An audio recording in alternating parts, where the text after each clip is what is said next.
And we're back. Strange New Worlds, episode 5. Oh dear.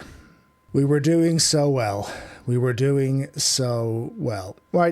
we're back on board the USS Snooze Fest. What to say about this episode? I hated this episode. I hated it for everything it represented. So just 1 or 2 points to make about this episode. I thought it was really boring. I thought it was an interesting sci-fi concept. Could have been fun, but a concept it remained nonetheless. Okay, here's the thing. When you're kind of bored watching an episode of something, your eyes tend to wander around the place and look at different details of what the sets are and what bits and bobs are. One is this virtual LED backdrop screen that they're using everywhere in Strange New Worlds, right? I hate this thing. I hate it. It's really obvious and it takes you out of the episode instantly because I know it's there. This thing started to be used around the Mandalorian times, right? To give the production companies a way of shooting indoors, controlling the light and being a little bit more cost effective because you could do VFX and stuff in screen and in camera, and the camera moves around and the screen moves around behind it. In a previous life, I actually had the opportunity to test one of these out and use it for myself for a little project I did years ago.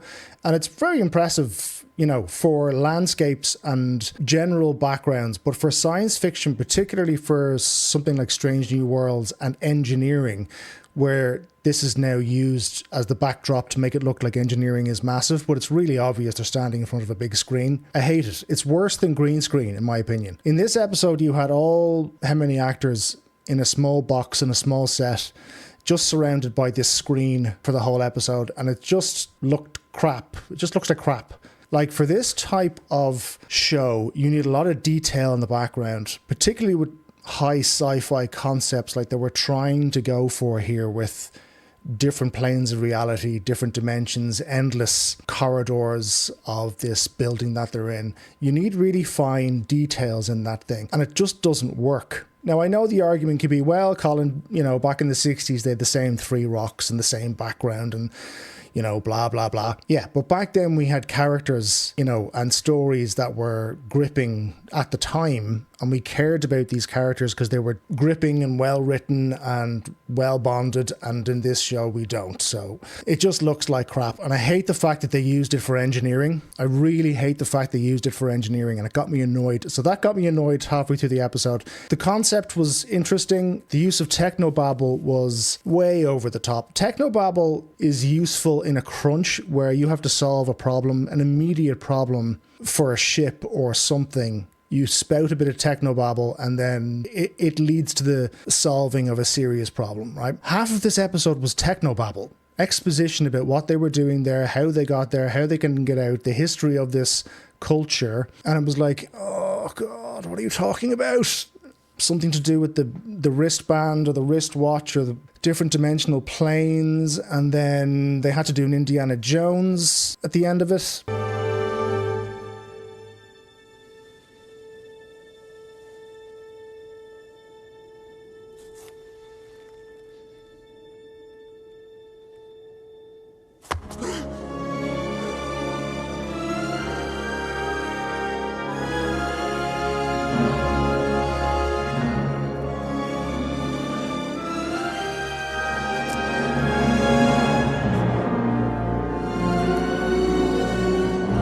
I don't know what the rationale Spock had for that. He just went, let's just step off the platform because something. And everyone went, okay. My biggest gripe with the episode was it was so exposition heavy. I liked the idea. The idea is okay. It's the execution that really got to me, right? So you've got the medical guy called Ensign or Lieutenant Gamble, is that his name? Goes down to the planet, gets possessed by an egg thing. His eyeballs explode, and he's effectively killed and turned into a monster alien, right? Okay, here's the problem. Palia gives the explanation that she somehow knows what this thing is and tells Pike and the rest of the crew during a briefing that everyone should be really terrified of this pure evil, and this thing is the most lethal, scary thing, the galaxy has ever seen. But that's not shown throughout the episode. Gamble doesn't do anything. or the monster inside Gamble doesn't do anything to show us that this is a really dangerous creature. You know, he sits up at one point and tells Mbenge that he knows about his daughter and then lies back down again, gets into a scuffle with Batel, ends up on the brig, you know, kind of wanders around the ship. There's nothing that he does that shows us this guy is seriously dangerous. We're told it is, but we're never shown it is. This is a classic. You're supposed to show, not tell the audience why we care about how scary this guy's supposed to be. It was just really lazy. It was really lazy stuff. Really lazy, boring stuff. Pike was a wet blanket throughout the whole thing. And all the little relationship stuff when they're, you know, trapped in a thing. Gamble gets... Is that his name? I don't know. I'm not even looking it up. I don't care.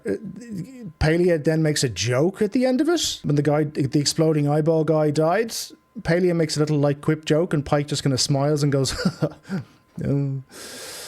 I don't know. There's a confusion as to what makes a plot work. You can't just stand in front of a giant TV screen and talk about what's happening for an hour and not show anything. The dialogue and the relationship between the characters on the away mission was just very poor stuff.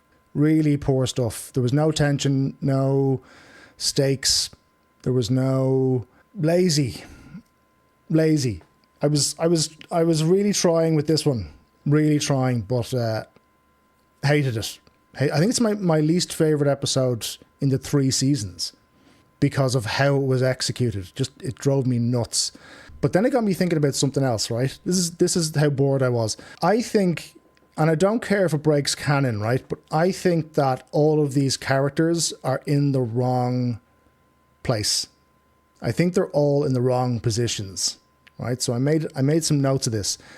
Ignore canon for a second, right? Just get away from canon, right? I think this show would work better if you took these characters as they are or as they've been presented to us right now and put them in the following positions, right? So we put Una as captain, right? Rebecca Romaine as captain.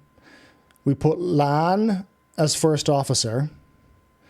We move Pike to medical to be chief medical officer, okay? I think Mbenge should be head of security. I think we bring Scotty up to the helm. I think Nurse Chapel should be science officer. I think Spock should go down to engineering. And I think Ortegas should be chief medical officer, the nurse for chief medical officer. I think if you take those characters as they've been presented, if you just think of it like space show, I think if you put those people in those positions, I think it would work better. So Una's captain, Lan first officer, Pike chief medical officer, and Mbenge security. Scotty goes to the helm, Chapel science officer, Spock goes to engineering, Ortegas as the nurse. And that's how you fix this show. So yeah, that's my thoughts on episode 5. I wish they'd get rid of that big TV screen. Just build some sets, will you? Just build some. You've loads of space over there. Loads of space. Somebody must have an extra warehouse that you can just stick onto the back of that set and just build something solid and real. This LED backdrop crap is it's not working.